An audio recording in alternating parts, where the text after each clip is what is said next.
Bueno, muchas gracias, Carlos, por la introducción. Y bueno, como bien decía Carlos, pues yo os voy a presentar un trabajo multidisciplinar en el que estamos trabajando, llevamos trabajando un tiempo, hemos apostado desde el Centro Láser en el que yo investigo, aparte de ser profesora de aquí de la escuela, hemos apostado por intentar unir esa biología y la ingeniería láser en concreto, pues para poder aportar a la ciencia, ¿no? En este caso os voy a contar un proyecto que se basa en la funcionalización mediante procesos láser de modelos de piel artificial, pero en realidad, a ver, yo apunto, de verdad. En realidad está enmarcado en un proyecto de la Comunidad de Madrid en el que no solo estamos nosotros, sino que hay muchos otros grupos multidisciplinares que lo que hacen o lo que intentamos es mejorar los modelos de piel artificial. ¿Vale? Mejorarlos mediante biosensores, mediante chips que nos pueden dar en tiempo real información respecto de cómo se están comportando esos modelos de piel artificial o esa piel artificial que muchos habéis visto en los medios incluso. Y en el que nosotros lo que hemos propuesto dentro del proyecto y en lo que estamos trabajando es en unir la tecnología láser y la inmunología. ¿Por qué? Pues porque en realidad nosotros empezamos de esa manera en este ámbito multidisciplinar. Nosotros empezamos a colaborar con un grupo de inmunología del Instituto de Salud Carlos III. Llevamos más de 5 años trabajando con ellos y a partir de ahí, pues de esa sinergia pues han ido saliendo proyectos en los que trabajar. Y en concreto, este de la piel, lo que nosotros pretendemos es mejorar esa piel para que esa piel artificial sea un poquito más real, ¿vale? En realidad nosotros tenemos la piel artificial que hoy en día se imprime como una bioimpresión de tejidos, ¿vale? Esto que llamamos ingeniería tisular, pues es una piel bastante básica, ¿vale? En realidad tiene sus ventajas y se usa. Hoy en día se usa tanto en aspectos clínicos como en aspectos de testing, como ya veremos. Pero en realidad es muy simple. Como vemos aquí, la piel real pues tiene folículos pilosos, tiene glándulas sebáceas, glándulas sudoríparas, tiene una parte muy importante de barrera inmunológica que hoy en día en los modelos de piel artificial crecidos o bioimpresos pues no podemos conseguir, ¿vale? Es más, la forma en la que se consigue, como podéis ver ahí, el proceso es bastante amplio. Hay que tomar una biopsia del paciente, hay que eliminar o separar la epidermis y la dermis y luego tenemos que sacar los fibroblastos, los queratinocitos y los melanocitos y cultivarlos para que terminemos teniendo una piel artificial. Eso lleva en torno a 3 a 4 semanas. Entonces, nuestro proyecto lo que intenta es mejorar ese proceso y no tener que esperar 3 o 4 semanas a poder tener nuestra piel artificial. Y no solo eso, sino que además, en vez de ser una piel artificial simple, como veis aquí, pues que podamos tener una piel un poco más similar. No va a ser nunca un modelo de piel real, pero vamos a tener una piel que podamos tener funcionalidades propias de la piel natural. Entonces, como os decía, estos modelos de piel artificial ya se usan, aun siendo simples, se usan en, por ejemplo, el testado in vitro.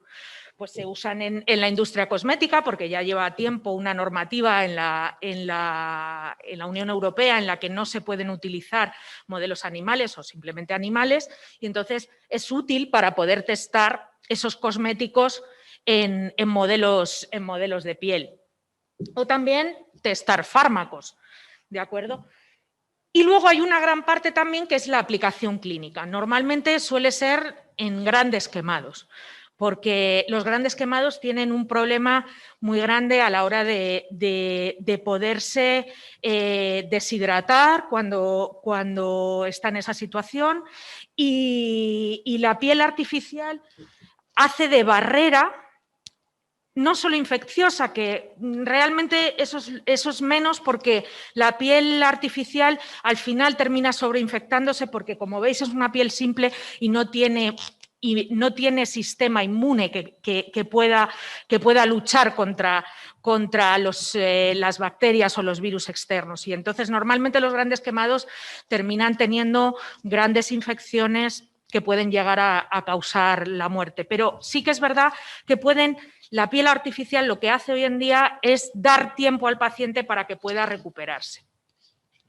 Con lo cual sería muy interesante poder funcionalizar esa piel con sistema inmune para que esa piel no llegue a sobreinfectarse y que pueda ayudar a los pacientes. Uy. Ay, es que creo que estamos los dos, ¿verdad? Bueno,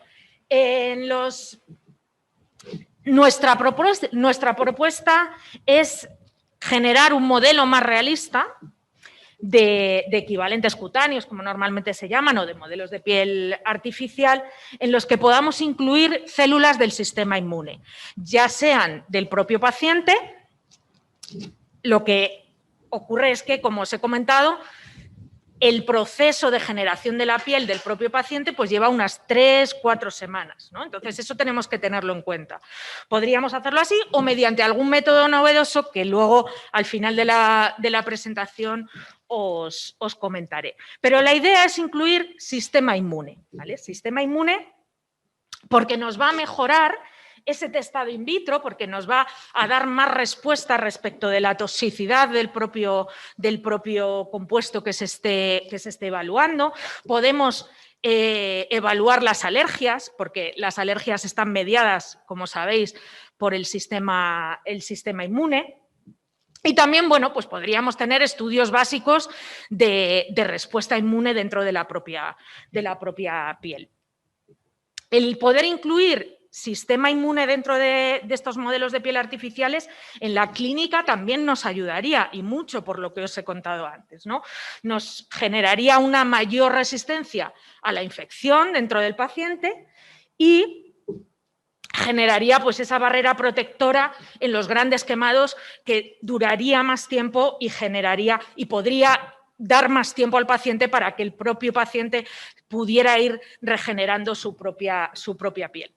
Pero en este caso tenemos el problema de histocompatibilidad, ¿no? Porque todos sabemos que los trasplantes, sean del órgano que sean, no se pueden hacer de una manera generalizada, ¿no? Entonces, esto es lo que os digo que hablaremos un poquito más tarde, para intentar darle una solución, ¿vale? Una solución biológica que está un poquito más lejos, pero en la que estamos también trabajando, ¿vale? Pero la mejora en los modelos está clara, ¿no? Y diréis, bueno, ¿y el láser? ¿Qué pinta, ¿no? En todo esto? Porque al final yo realmente vengo del centro láser, yo no soy bióloga. Yo tampoco soy ingeniera, soy física, pero llevo toda mi vida trabajando en láser e investigando en láser. Bueno, pues la propuesta que nosotros hacemos para poder llevar a cabo esa inclusión celular de células inmunes en los modelos de piel artificial se realiza en 2 pasos, ¿vale?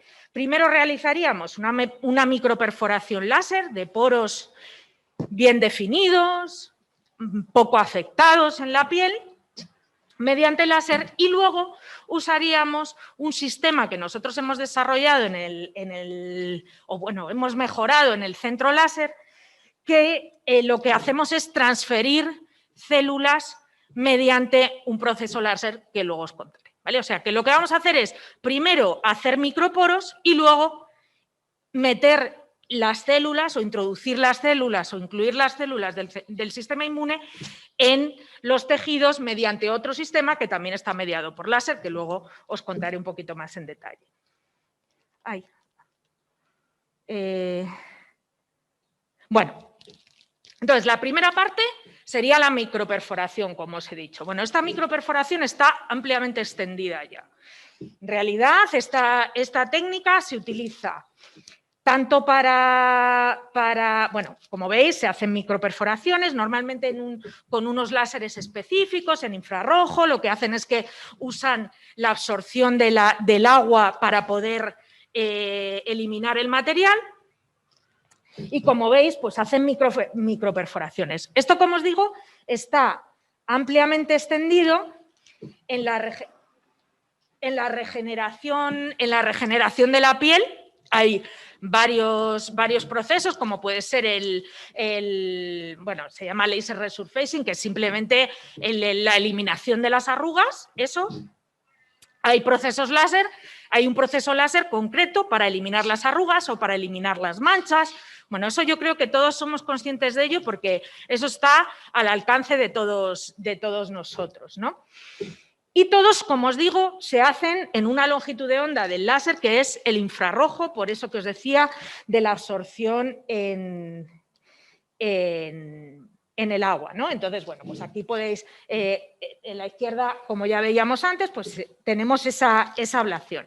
Entonces, por un lado tenemos esa parte de eliminación de material, que lo que hace es que luego crece nueva piel y entonces se mejora y se eliminan las arrugas o las manchas.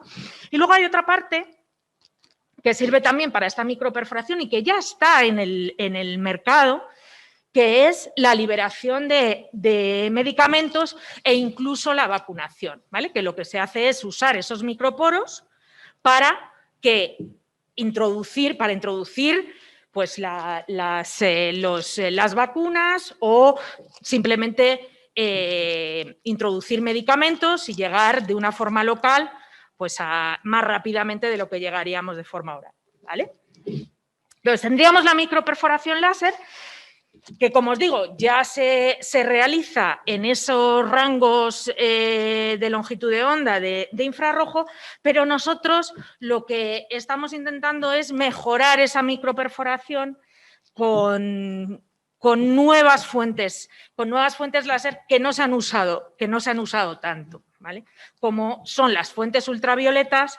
Y sobre todo irnos a rangos temporales, es decir, nosotros normalmente, como veis, yo siempre lo que hago es que pongo la radiación láser como si fueran trocitos, ¿no? Que son pulsos. Entonces, esos pulsos lo que hacemos es irnos a tiempos más cortitos para intentar tener menor interacción temporal con el tejido. Entonces, lo que hacemos ahora es buscar mejorar esos poros para mejorar esa permeabilidad, para intentar que no se dañen las paredes y poder permeabilizar lo que nosotros queremos, que en nuestro caso son las células inmunes, de mejor manera, ¿no? ¿Cómo lo estudiamos? Pues nosotros en el Centro Láser lo que hacemos fundamentalmente es utilizar modelos de piel que se asemejen a la piel humana, porque esto es un tema complicado cuando uno tiene que usar tejido humano o células humanas. Es complicado comenzar, ¿no? Porque hay problemas éticos que hay que solventar. Entonces, normalmente siempre se intenta empezar con modelos más simples y que no generen esos problemas éticos que administrativamente son muy complicados, ¿no? Entonces, se buscan modelos que sean similares a la piel humana y para poder estudiarlo. Entonces, nosotros lo que hacemos es, cogemos orejitas de cerdos, normalmente nos los suelen dar los hospitales porque son los que tienen prácticas, los hospitales universitarios tienen prácticas con cerdos y entonces pues nos dan esa piel que normalmente cogemos de la oreja porque tiene menos capa de grasa para que se asemeje más. Y entonces, pues lo que hacemos es evaluar todas esas perforaciones que hacemos con láser, pues mediante técnicas que están en los laboratorios de materiales, porque nosotros siempre hemos sido un laboratorio de materiales, pues como puede ser la microscopía confocal, ¿no? Y luego también, claro, tenemos que saber qué hacemos biológicamente en el material. No nos vale únicamente con saber qué profundidad tiene nuestro microporo o qué diámetro de entrada tiene, sino que tenemos que ver cuál es la profundidad de ese poro y tenemos que ver cuál es la afectación del láser en las paredes del mismo para probar luego cuál es la permeabilidad del mismo para poder incluir las células y que las células pasen a través de las paredes. ¿Vale? Entonces tenemos que hacer histologías, que ya eso a los que venimos del ámbito de los materiales pues ya nos pilla un poquito más lejos, ¿no? Y que cada proceso biológico siempre tiene sus protocolos y son bastante tediosos, ¿vale? No son tan inmediatos como muchos de los que tenemos en los materiales. Y una vez que ya hemos hecho todo eso, lo que os decía, ¿no? Nosotros el proceso de inclusión de células lo tenemos, lo seccionamos en dos pasos. El primero, microperforación, y el segundo, la inclusión. Bueno, pues la inclusión la hacemos por una técnica, que es la que os decía, que nosotros en el centro láser la hemos mejorado, que es el BA Lift, se llama, ¿vale? Blister Assisted Laser Induced Forward Transfer, que no es más que transferencia por láser de líquido, ¿vale? Lo que pasa que nosotros en ese líquido pues vamos a meter células y entonces lo que hacemos es un sistema relativamente simple, aunque luego el proceso es bastante complicado, pero en realidad lo que tenemos es un sustrato normalmente transparente con una capa, como veis, intermedia, que llamamos de capa de absorción o de sacrificio muchas veces, que es la que va a absorber toda nuestra energía láser y la que va a hacer mediante una impulsión mecánica, va a empujar el líquido generando una ampolla, ¿vale? Y entonces, como veis ahí, se genera un jet de fluido y terminamos teniendo una gotita, ¿vale? Entonces, esa es la idea, como veis, para poder incluir las células. Nosotros hemos mejorado este sistema porque tenemos una capa de sacrificio que normalmente venía siendo de metálica y que no dejaba ver a través del sustrato, la hemos mejorado con una capa que es semitransparente y que nos deja ver las células, de tal manera que podemos ver la célula e incluso marcarla con fluorescencia para poderla verla, incluso verla mejor y poder transferirla en un punto concreto, ¿vale? Nos da mucha más precisión, nos preserva las células porque la capa de sacrificio semitransparente, que es una polimida comercial, absorbe absolutamente toda la radiación y entonces podemos hacer ese proceso de forma segura para las células y con mucha precisión porque podemos ver a través de esa capa. Este proceso que os digo lo hemos evaluado mediante esta fluorescencia para poder ver esa selección celular, ¿vale? Hemos conseguido mediante fluorescencia poder evaluar las células que somos capaces de transferir, hemos evaluado el control también de la geometría de la gota. Y luego la viabilidad del sistema, pues lo hemos estudiado mediante la funcionalidad de las células mediante la evaluación de la funcionalidad de las células. Es decir, si las células generaban o eran funcionales, pues entonces era que esas células tenían una viabilidad óptima, ¿no? Entonces, lo hemos estudiado mediante la proliferación, es decir, si nosotros transferíamos células y luego esas células eran capaces de hacer lo que se suponía que tenían que hacer, pues nosotros no las habíamos dañado. También hemos visto cómo hemos podido activar esas células del sistema inmune que se activan mediante distintos compuestos o mediante contacto con patógenos, pues también hemos visto que efectivamente nuestro sistema era capaz de poder transferir ese tipo de células y que no y que no les supusiera ningún problema funcional, ¿no? Entonces, tendríamos esos dos procesos que he dicho antes, ¿no? La microperforación, la inclusión de las células del sistema inmune, pero en realidad lo que hablábamos antes, ¿vale? Nosotros queremos introducir ese sistema inmune dentro de los modelos de piel artificial, ¿no? Si son modelos de piel artificial dedicados al trasplante clínico, como os decía, tenemos que hacerle una biopsia al paciente, ¿vale?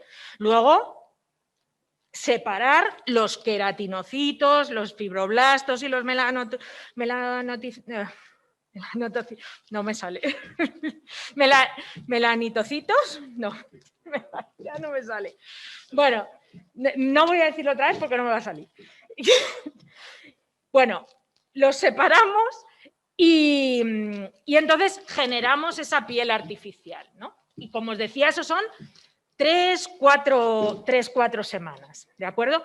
Pero los principales problemas es que hay que hacer la biopsia al paciente, que hay veces que los pacientes, por ejemplo, los grandes quemados, están muy mal como para poder hacerles esa biopsia.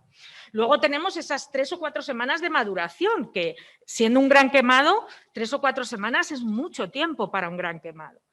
Y todo esto simplemente para trasplantes autólogos, es decir, trasplantes que tienen las propias células, ¿vale? Para que no haya rechazo. Con lo cual, esto lo que se intenta es mejorar esta situación. Ahí, vale. Como veis, bueno, os contaba aquí un poco cuáles son los tipos de trasplante. Puede ser de la misma persona, de otra persona que sea, por ejemplo, un familiar o incluso que sea un animal, ¿no? Y luego la respuesta inmune, lo que sucede es que cuando se rechaza un trasplante, es que nuestro sistema inmune está constantemente preguntando a todas las células que están en contacto con él, les está preguntando, oye, ¿tú de quién eres? Como en los pueblos, ¿no? ¿Tú de dónde vienes? ¿Qué es esto? Y entonces las células se presentan y presentan sus cartas, por así decirlo, ¿no? Presentan sus cartas y el sistema inmune, si no le convence las cartas que tiene, ataca, ¿vale? Y entonces lo rechaza, ¿vale? Entonces, es un problema importante, el problema de histocompatibilidad. Entonces, ¿cuál podría ser la solución? Que obviamente desde el centro láser no lo vamos a conseguir, pero lo conseguirán biólogos con los que estamos trabajando. La solución sería modificar genéticamente esas células que nosotros vamos a incluir dentro de los modelos de piel artificial, de tal manera que esas células sean generales para un gran porcentaje de la población, ¿vale? No se puede cubrir toda la población porque nosotros tenemos un sistema de calidad, como os decía, esto de que las células están patrullando, ¿no? Y entonces patrullan y preguntan, oye, ¿tú qué me vas a presentar? Y entonces las células te presentan sus genes, ¿no? Entonces, esa forma de sistema de calidad es tan sumamente complejo que es muy difícil de poder gestionar y de poder salvar esa situación. Pero bueno, se puede, mediante técnicas novedosas de edición genética, como ya conoceréis, como el CRISPR-Cas9, que lo que puede hacer es cortar trocitos del genoma a su conveniencia, pues lo que podemos hacer, sin entrar demasiado en detalle, es esos complejos de histocompatibilidad que se llaman, que son los que se presentan para decir, oye, yo tengo el carné de identidad y yo soy de este cuerpo. Bueno, pues esos complejos podemos generalizarlos para decir, no es que solo sea de este cuerpo, sino que soy español, imaginaros, ¿no? Y entonces, ya con ser español, pues a lo mejor ya pasamos, ¿no? Entonces, en eso es en lo que estamos trabajando, en poder generar células del sistema inmune que sean capaces de utilizarse en muchas más personas.